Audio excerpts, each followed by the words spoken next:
सरकार के फैसले का आदिवासी संगठन ने किया विरोध। राज्य सरकार को बताया आदिवासी विरोधी सरकार ने रामनवमी और सरहुल के जुलूस निकालने पर लगाई है रोक।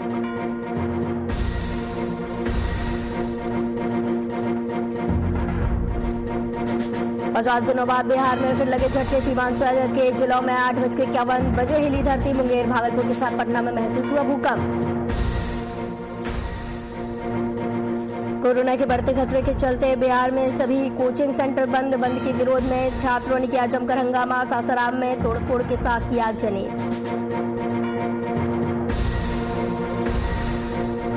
रांची में पेयजल और स्वच्छता विभाग के सचिव की बैठक। सभी वार्ड पार्षदों के साथ की बैठक में सचिव ने वार्ड पार्षदों की सुनी समस्याएं।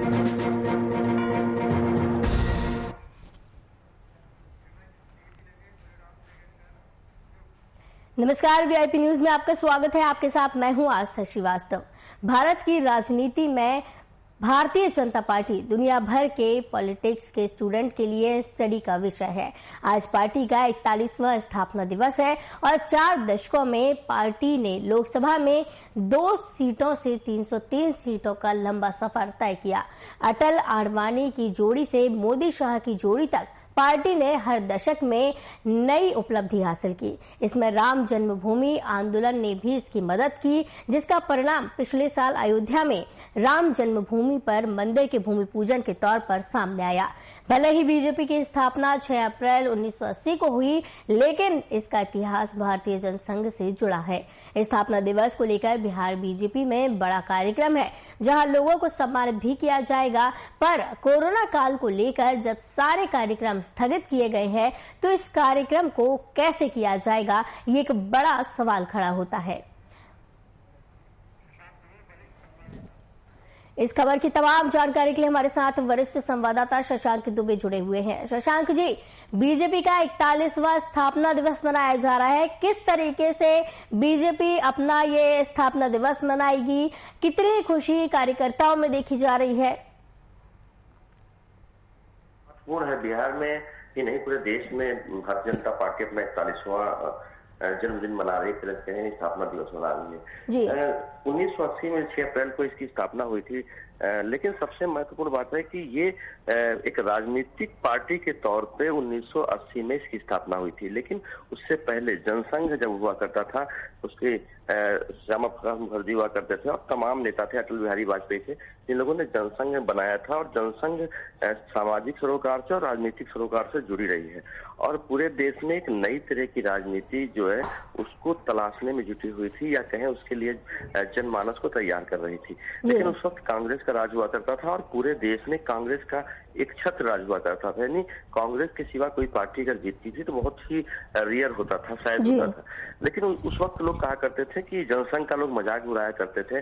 उनके जो स्टाइल थी, यानी लोग शादी नहीं करते थे और गांव में जाकर प्रचार करते थे, स्वयं सेवक हुआ करते थे, तो एक अलग तरह की व्यवस्था थी। लेकिन जब 1980 में पार्टी को लगा, जनसंघ को लगा, तो उसको एक राजनीतिक पार्टी के तौर पे आना चाहिए और पूरी तरह से एक अपनी पॉलिटिकल कमिटमेंट जो है देश के सामने रखनी चाहिए। तो 1980 में पार्टी आई और 1980 के बाद इन्होंने सफर शुरू किया। धीरे तमाम परिस्थितियों के बावजूद आज भारतीय जनता पार्टी देश की न सिर्फ सबसे बड़ी पार्टी है। देखिए, अभी हम लोगों ने अपनी रिपोर्ट में दिखाया है कि 1980 से 2014 तक या 2019 तक 2 सीटों से 303 सीटों का लोकसभा का सफर तय किया है। देखिए, बहुत महत्वपूर्ण बात है। कई संघर्ष हुए, लेकिन उससे ज्यादा बड़ी बात है कि भारतीय जनता पार्टी ने अपनी आइडियोलॉजी को, नहीं अपने थॉट ऑफ स्कूल जो उनका है, अपनी जो विचारधारा है, जो कहीं ना कहीं डेवलपमेंट का भी है और राष्ट्रवाद का भी है, इसको पूरे देश में स्प्रेड भी किया है और बड़ी संख्या में लोगों तक पहुंचे हैं। आज अगर कैडर वाइज बात की जाए तो भारतीय जनता पार्टी देश की नहीं, दुनिया की सबसे ज्यादा कार्यकर्ताओं वाली पार्टी है।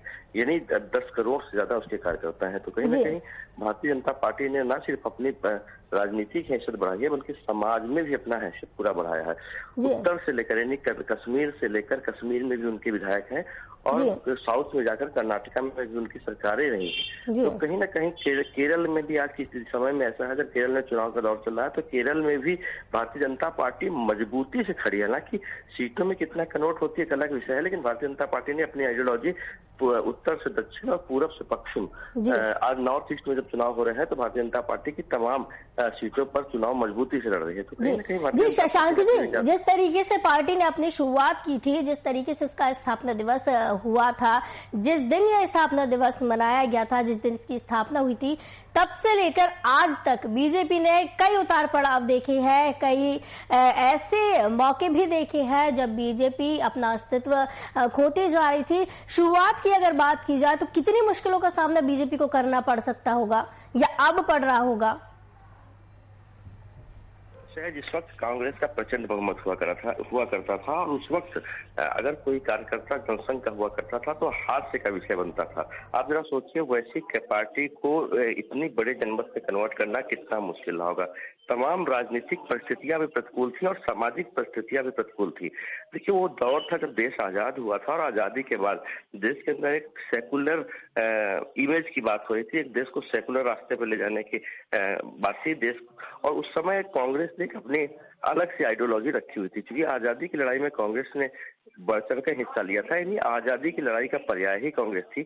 ऐसे में जनसंघ को काफी मुश्किल करना पड़ा, क्योंकि जनसंघ की छवि को कांग्रेस इस तरह दिखाती थी कि आजादी की लड़ाई में इनका कोई लेना देना नहीं रहा। तो अपनी उस छवि को भी ठीक करते हुए जो कांग्रेस ने बनाई थी, काफी जद्दोजहद करनी पड़ी। और आपने सही कहा कि 80 तक वो सिर्फ संघर्ष करते रहे और 80 के बाद देखिए, जब राम सबसे बड़ा टर्न पॉइंट आया भारतीय जनता पार्टी की राजनीति में, जब राम जन्मभूमि का मुद्दा भारतीय जनता पार्टी ने अपने हाथों में लिया।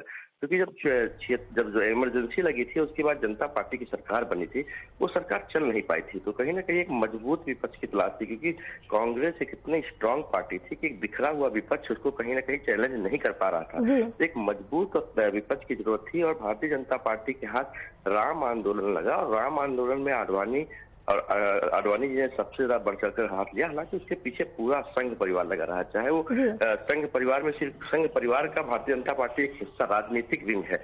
तो संघ परिवार में चाहे वो बजरंग दल रहा हो, चाहे विश्व हिंदू परिषद रहा हो, चाहे आरएसएस के तमाम विंग रहे हो, उसके साथ साथ भारतीय जनता पार्टी ने इस आंदोलन को उठाया और पूरे देश में एक राम की लहर बनाई।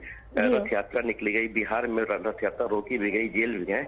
और जो राम आंदोलन से भारतीय जनता पार्टी का उत्तर प्रदेश में सरकार बनी, जो 1992 में जब बाबरी मस्जिद डिमोलिशन हुआ, ढांचा टूटा, उसके बाद गिरी, तो कहीं ना कहीं देश में एक लहर बनी। राजनीति धार्मिक मामले से वो आए हैं। उसके बाद उन्होंने अपनी राष्ट्रवाद की, अपनी विकास की अलग धारणा पैदा की। अटल जी की दो बार सरकार बनी। तो कहीं ना कहीं भारतीय जनता पार्टी ने एक अपनी जमीन बना ली। और 2014 में जब मोदी आए और उन्होंने एब्सोल्यूट मेजॉरिटी सरकार बनाई, तो भारतीय जनता पार्टी पूरी तरह से सत्ता में आ गई। संघर्ष काफी रहा है और न सिर्फ संघर्ष देश की राजनीति में रहा, बल्कि अलग अलग राज्यों में सरकार बनाने में बहुत ही कहा जाए कि एक तरह से भारतीय जनता पार्टी नए नए प्रयोग भी किए। जम्मू कश्मीर में भारतीय जनता पार्टी ने वहां पर पहुंच बनाने के लिए पीडीपी जैसी पार्टी से गठबंधन भी किया और उनके साथ सरकार भी चलाई। तो कहीं ना कहीं अलग अलग प्रयोग भी किए, राजनीतिक प्रयोग भी किए। लेकिन सच्चाई यही है कि काफी लंबी जद्दोजहद के बाद आज भारत की सबसे बड़ी राजनीतिक पार्टी बनकर उभरी है। जी शशांक जी, कांग्रेस की टक्कर देने वाला कोई भी पार्टी नहीं थी उस दौरान जब ये भारतीय जनता पार्टी आई और कांग्रेस को जमकर टक्कर दी है। अगर राजनीति की बात की जाए, स्ट्रेटेजी की बात की जाए, तो जिस स्ट्रेटेजी से बीजेपी स्थापित हुई थी, अटल आडवाणी जिस स्ट्रेटेजी से आए थे और आज की स्ट्रेटेजी में कितना अंतर देखने को मिलता है, राजनीति में कितना अंतर देखने को मिलता है? सवाल ये है कि भारतीय जनता पार्टी जिस आइडियोलॉजी और कमिटमेंट के साथ राजनीति में आई थी, जो पार्टी इन डिफरेंस कहती थी, यानी खुद को सब पार्टियों से अलग पार्टी कहती थी, उस पार्टी में आखिर बदला क्या है? तो देखिए, समय के साथ और राजनीतिक परिस्थितियां और सामाजिक परिस्थितियां भी बहुत तेजी से बदली हैं। आप पुराने हथियार से नए जमाने के युद्ध नहीं लड़ सकते। भारतीय जनता पार्टी ने सबसे पहले ये सीखा और भारतीय जनता पार्टी ने सबसे पहले अप्लाई किया। आस्था, देखिए, अगर कोई चीज 1980 में सही थी या 1980 में कही गई थी, तो जरूरी नहीं कि वो आज वही बात कही जाए और वही सही होगा, क्योंकि समय के साथ चीजें बदलती रहती है। एक वक्त था जब लोग भाले से लड़ा करते थे, तलवारों से लड़ा करते थे, तो कोई ये नहीं कह सकता है कि चूंकि आपके पूर्वज तलवारों से लड़ा करते थे तो आप तो AK-47 लेके आए हैं। तो मॉडर्न वेपन्स का भारतीय जनता पार्टी ने इस्तेमाल किया है राजनीति में। और देखिए, राजनीति में जब सोशल मीडिया का दौर बहुत कम था, यानी कांग्रेस जैसी पार्टी जो कितने साल सत्ता में रही है, लेकिन जब सोशल मीडिया की बात आई, जब डिजिटल मीडिया की बात आई, भारतीय जनता पार्टी ने उसको इतनी तेजी से अप्लाई किया कि जब तक कांग्रेस कुछ समझ पाती, 2014 का चुनाव भारतीय जनता पार्टी जीत चुकी थी। और 19 में आते आते भारतीय जनता पार्टी ने अपना टेंट बदल लिया। इससे पहले अगर हम जाते हैं, जब अटल बिहारी वाजपेयी चुनाव लड़े थे, उस वक्त कांग्रेस से बहुत आगे जाकर जो मीडिया है, जो जनरल मीडिया है, जिसमें इलेक्ट्रॉनिक मीडिया वाले कहते हैं, उसमें प्रमोद महाजन उस वक्त हुआ करते थे, वो मैनेज करते थे पूरी चीजों को। तो प्रमोद महाजन ने जिस तरह से चीजों को अप्लाई किया था, कहीं ना कहीं जो 1999 में जो सरकार बनी थी, जो 2004 तक चली थी, उसमें ये काफी ज्यादा अप्लाई हुआ था। जी शशांक जी, काफी खुशी का दिन आज का कार्यकर्ताओं के लिए और बीजेपी के लोगों के लिए है। आज बीजेपी का स्थापना दिवस है। आज के दिन कई कार्यक्रम के आयोजन करने की बात की जा रही है, लेकिन मेरा एक ये बड़ा सवाल है कि कोरोना के दौर में जब सारे कार्यक्रम स्थगित कर दिए गए हैं, होली के त्योहार भी नहीं मनाए गए हैं, सरहुल को भी स्थगित किया गया है, तो बीजेपी अपना स्थापना दिवस कैसे मनाएगी? देखिए, निश्चित रूप से हम 1 साल पहले अगर जाते हैं, 1 साल पहले लॉकडाउन लग गया था। आज के दिन पूरे देश में लॉकडाउन था और कोई भी कार्यक्रम न भारतीय जनता पार्टी का कहीं भी पूरे देश में हुआ था। लेकिन आज बिहार में खास करके सार्वजनिक कार्यक्रमों पर लोग हैं। हालांकि पूरे देश में कहीं लॉकडाउन नहीं है, रिस्ट्रिक्शंस हैं, कुछ कॉशंस लेने हैं, लेकिन बिहार में एक बजट, एक सरकारी आदेश है जिसके अनुसार आप कोई भी सार्वजनिक कार्यक्रम नहीं कर सकते हैं। और भारतीय जनता पार्टी का जो कार्यक्रम है, पब्लिक गैदरिंग होगी, यानी लोग इकट्ठे होंगे, एक तरह से सार्वजनिक कार्यक्रम ही है। और सार्वजनिक कार्यक्रम और निजी कार्यक्रम में भी भीड़ की सीमा है। अगर ये सार्वजनिक कार्यक्रम है तो आप वहाँ भीड़ नहीं लगा सकते हैं, लेकिन ये देखना होगा कि भारतीय जनता पार्टी इस कार्यक्रम को करेगी कैसे। क्या आप सोशल डिस्टेंसिंग उतना मेंटेन कर पाएंगे? देखिए, भारतीय जनता पार्टी में आज कार्यक्रम सिर्फ ये है कि जितने जनसंघ के काल के या भारतीय जनता पार्टी के पुराने कमिटेड कार्यकर्ता हैं, उन तमाम लोगों को सम्मानित किए जाने की योजना है। लेकिन जब मंच बनेगा और लोग इकट्ठा होंगे, कुर्सियां पड़ेंगी, तो निश्चित रूप से कोविड गाइडलाइन का वायलेशन होगा। अब यहाँ ये देखने का विषय है कि क्या वो सार्वजनिक कार्यक्रम में वो कार्यक्रम आता है, और अगर आता है तो इतने सारे लोग कैसे करते हैं। लेकिन निश्चित रूप से इस तरह के कार्यक्रम को अवॉइड करना चाहिए, क्योंकि बिहार में सार्वजनिक कार्यक्रमों पर रोक है। तो ऐसे में देखना होगा कि पार्टी किस रूप में इसको लेती है। हालांकि पूरे देश में कार्यक्रम है, प्रधानमंत्री कोलकाता में रहेंगे और जेपी नड्डा दिल्ली में रहेंगे, तमाम बड़े नेता राज्य के अलग अलग प्रदेशों में रहेंगे। तो देखना होगा कि बिहार में किस तरह का कार्यक्रम होता है। जी बहुत बहुत धन्यवाद। वरिष्ठ संवाददाता शशांक दुबे हमारे साथ इस खबर की तमाम जानकारी के लिए जुड़े हुए थे।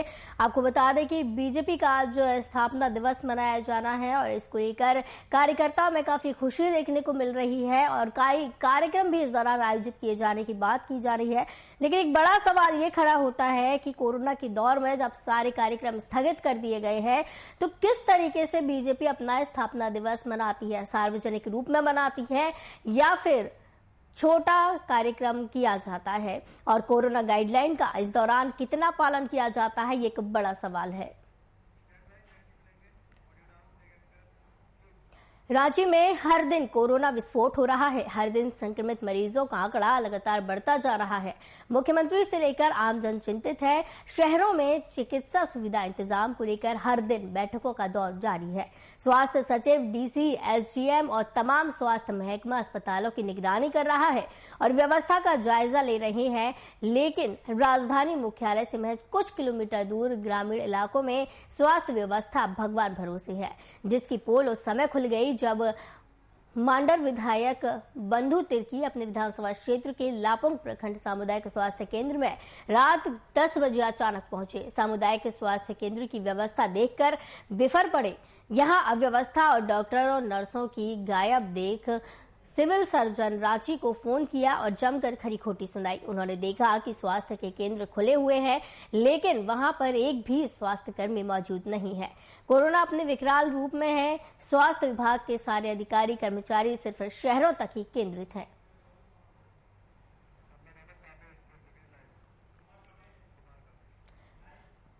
इस खबर की तमाम जानकारी के लिए हमारे साथ रांची से संवाददाता कुमार कामेश्वर सीधे जुड़े हुए हैं। कामेश्वर, जिस तरीके से ये पूरी घटना सामने आई है, स्वास्थ्य केंद्र में कोई भी स्वास्थ्य कर्मी नहीं पाया गया, क्या कुछ ये पूरा मामला है, क्या कुछ इस दौरान ताजा जानकारी सामने आई? देखिए आस्था, जिस तरह से कोरोना संक्रमण का दर लगातार देश के साथ साथ राज्यों में भी बढ़ रहा है, उसको लेकर कई गाइडलाइन जारी किए गए हैं, लेकिन इसकी अगर जमीनी हकीकत की बात की जाए तो धरातल पे ऐसा कोई काम नहीं दिखता जिससे ये राज्य सरकार दावे कर ले कि हम जो काम कर रहे हैं वो समुचित ढंग से कोरोना संक्रमण की उस पर रोक लग जाएगी। इसी का नजारा जो है कल देखने को मिला, जब जो है मांडर विधायक जो है बंधु तिर्की एक निजी लापुंग के एक स्वास्थ्य केंद्र में जाते हैं, प्राथमिक स्वास्थ्य केंद्र है, वहां पे जाते हैं, वहां दौरा करते हैं, तो उन्हें यह दिखता है, देखिए दूसरी कोई जनप्रतिनिधि हो या जनप्रतिनिधि का कोई अपना कोई प्रतिनिधि हो, वो वहां पे जाता है तो ऐसी बात नहीं। जब एक बड़ा जनप्रतिनिधि, एक विधायक स्तर का जनप्रतिनिधि किसी प्राथमिक स्वास्थ्य केंद्र में जाता है और वहां कोरोना संक्रमण से लेकर जो तैयारियां होती है उसका जायजा लेने के लिए पहुंचता है, और जब वो स्वास्थ्य केंद्र पहुंचता है तो वहां मालूम चलती है कि यहाँ पे कोई स्वास्थ्य कर्मी नहीं है। हालांकि उस प्राथमिक स्वास्थ्य केंद्र में स्वास्थ्य कर्मियों की तैनाती जरूर की गई थी। स्वास्थ्य कर्मियों के साथ साथ कोरोना संक्रमण के बचाव के लिए जो गाइडलाइन थे उन गाइडलाइनों का पालन करने के लिए कई अधिकारी भी नियुक्त किए गए थे, लेकिन उस स्वास्थ्य केंद्र में कहीं पे भी कोई स्वास्थ्य कर्मी नहीं देखा, जिसके बाद जो है मांडर विधायक बंधु तिर्की जो है रांची के सिविल सर्जन को काफी फटकार लगाई है। देखिए लापुंग का जो प्राथमिक स्वास्थ्य केंद्र है वो राजधानी रांची से महज कुछ किलोमीटर की, लगभग 5 किलोमीटर की दूरी पे वो स्थित है, और 5 किलोमीटर की दूरी के आसपास इस तरह का माहौल जो है तो कहीं ना कहीं जो राज्य सरकार के जो दावे हैं उस दावे को खोखली साबित करती है। एक और राज्य सरकार जो दावे कर रही है कि हमारे यहाँ कोरोना संक्रमण के बचाव के लिए कई तैयारियां की जा रही है और तैयारियों का जायजा भी जो है सचिव स्तर के जो अधिकारी हैं वो कर रहे हैं, लेकिन दूसरी तरफ अगर गांवों की बात की जाए, सुदूरवर्ती गांव क्षेत्रों की बात की जाए, खासकर रांची, दूसरे जिलों की बात छोड़ दी जाए, राजधानी रांची से महज कुछ किलोमीटर की दूरी पर यह वाकया जो है, यह घटना जो है सामने आया है। तो ऐसे में यह जरूर कहा जा सकता है कि जिस तरह से जो राज्य सरकार दावे कर रही है उस दावे में कहीं ना कहीं सच्चाई नहीं दिखती आस्था। देखिए एक और जो है राज्य के सबसे बड़ा जो सरकारी अस्पताल है रिम्स, वहां पे कोरोना संक्रमण से बचाव के लिए या कोरोना संक्रमित मरीजों के इलाज के लिए जो व्यवस्था होनी चाहिए थी उस व्यवस्था की भी पोल पूरी तरह से खुल गई है। जहां रिम्स में बेडों की व्यवस्था होनी चाहिए थी, वहां पे बेड की कमी से लोग मरीज जो है वो जूझ रहे हैं। मरीज तो आ रहे हैं संक्रमित मरीज, लेकिन उन्हें समुचित इलाज नहीं मिल पा रहा है, जिसके कारण वो खाली हाथ बिना इलाज कराए घर लौट जा रहे हैं। और स्वास्थ्य जो विभाग है उसकी भी यह मजबूरी है कि उन मरीजों को वापस भेज दे रहा है क्योंकि उनके पास पर्याप्त व्यवस्था नहीं है। और जिस तरह से मामले लगातार सामने आते आ रहे हैं उसके बाद जो है स्वास्थ्य सचिव जो है के सोन ने रिम्स और सदर अस्पताल का दौरा किया था, और सदर अस्पताल और रिम्स में कई दिशा निर्देश दिए गए थे। अगर बात की जाए तो सीधे उन्होंने स्पष्ट कर दिया था कि वर्तमान में जो रिम्स में जो बेडों की संख्या है उसको ज्यादा से ज्यादा बढ़ाया जाए, और इसके लिए एक डेडलाइन उन्होंने तय कर दिया है। 7 अप्रैल तक सामान्य बेड की जो संख्या है वो 100 के आसपास होनी चाहिए, ऑक्सीजन बेडों की संख्या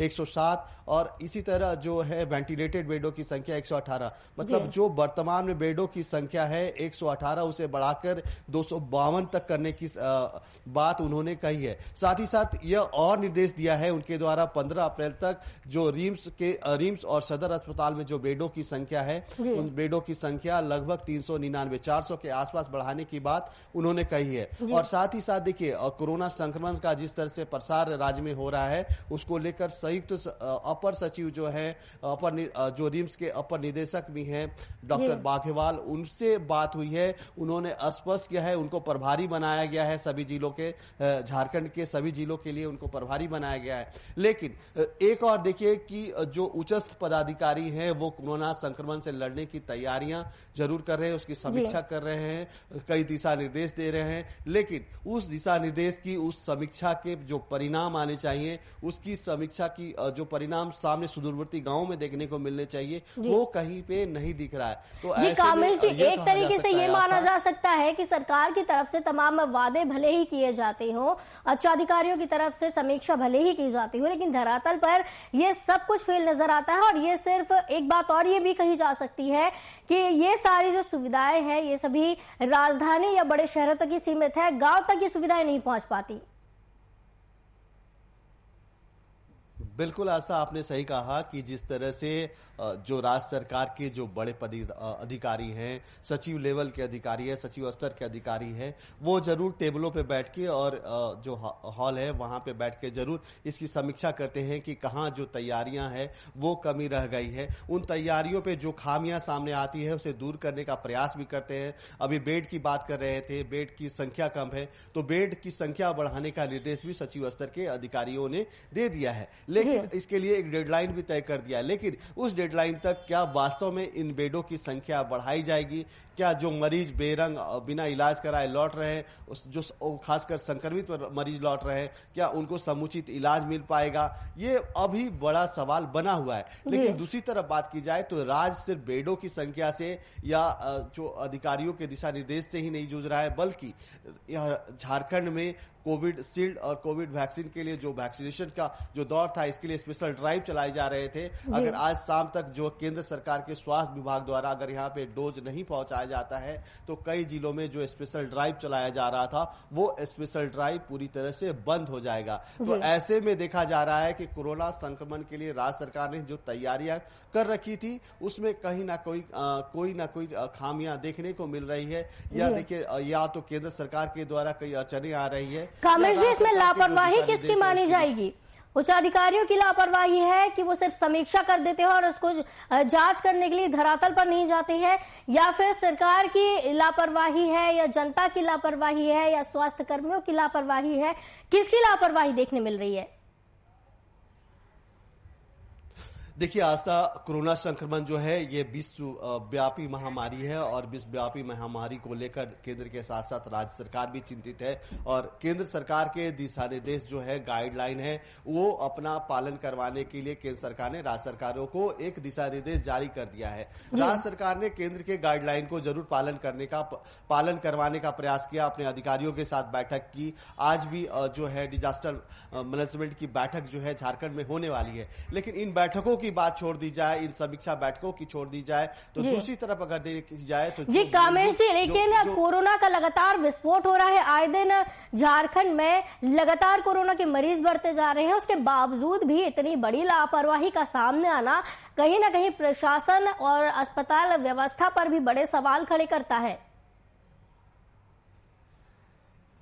बिल्कुल आस्था, देखिए, ये लापरवाही जो है, राज्य सरकार अगर सख्ती से इस पे जो गाइडलाइन है वो सख्ती से पालन करवाती तो कहीं ना कहीं जो खामियां देखने को मिल रही है कि स्वास्थ्य केंद्र में स्वास्थ्य कर्मियों की अनुपस्थिति, तो कहीं ना कहीं ऐसे कई क्षेत्र होंगे जहां पे स्वास्थ्य कर्मी, आज भी स्वास्थ्य कर्मियों की नियुक्ति तो हो जाती है, पदस्थापित तो है, लेकिन इस महामारी के दौर में भी वो अपनी जो ड्यूटी है वो सही ढंग से नहीं निभा रहे। तो इसमें कमी है। जो ऊपर के अधिकारी हैं ये जो सुदूरवर्ती क्षेत्रों का दौरा नहीं करते और जो अपने विभागों में ही बैठकर समीक्षा कर आकलन कर लेते हैं कि हमारे यहाँ ये काम कर रहा। अगर सही ढंग से सख्ती से इन नियमों का पालन करवाया जाता बड़े पदाधिकारियों द्वारा, तो ये जो खामियां देखने को मिल रही है ये खामियां नहीं मिलती। बेडों की कमी से जूझ रहा है झारखंड, कोविड वैक्सीन की कमी से जूझ रहा है, दूसरी तरफ स्वास्थ्य कर्मियों की लापरवाही देखने को मिल रही है। तो ऐसे में आस्था यह कहा जा सकता है कि कोरोना संक्रमण से लड़ने के लिए राज्य सरकार की जो